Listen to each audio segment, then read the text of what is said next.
Hello everyone, సింపుల్గా టేస్టీగా ఉండే ఎగ్ సేమియా ప్రిపేర్ చేసుకుందామా. చాలా ఈజీగా చేసుకోవచ్చు, టేస్ట్ కూడా అద్భుతంగా ఉంటుంది. తప్పకుండా ట్రై చేసేయండి.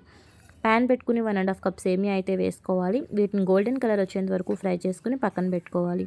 ఇప్పుడు ఒక గిన్నెలోకి వాటర్ తీసుకుని వాటిని బాయిల్ అవుతున్న టైంలో సేమియాని కొంచెం సాల్ట్ కూడా వేసుకుని సేమియా బ్రేక్ అయ్యేంత వరకు కూడా ఉడికించుకోవాలి. ఇప్పుడు సేమియాని స్ట్రైన్ అవుట్ చేసుకుని కొంచెం వాటర్ కూడా దాని మీద వేసుకోవాలి.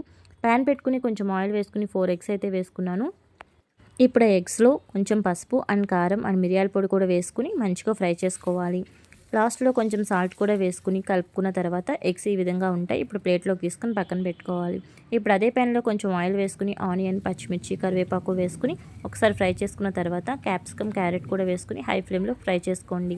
వెజ్జెస్ అన్ని బాగా ఫ్రై అయిపోయిన తర్వాత పక్కన పెట్టుకున్న సేమియాని వేసుకుని కొంచెం ఉప్పు అండ్ కారం, మిరియాల పొడి కూడా వేసుకుని తర్వాత పక్కన పెట్టుకున్న ఎగ్ మిశ్రమాన్ని కూడా వేసుకుని ఒకసారి కలుపుకుని కొత్తిమీర జింపుకుంటే ఎగ్ సేమియా రెడీ. వీడియో నచ్చితే లైక్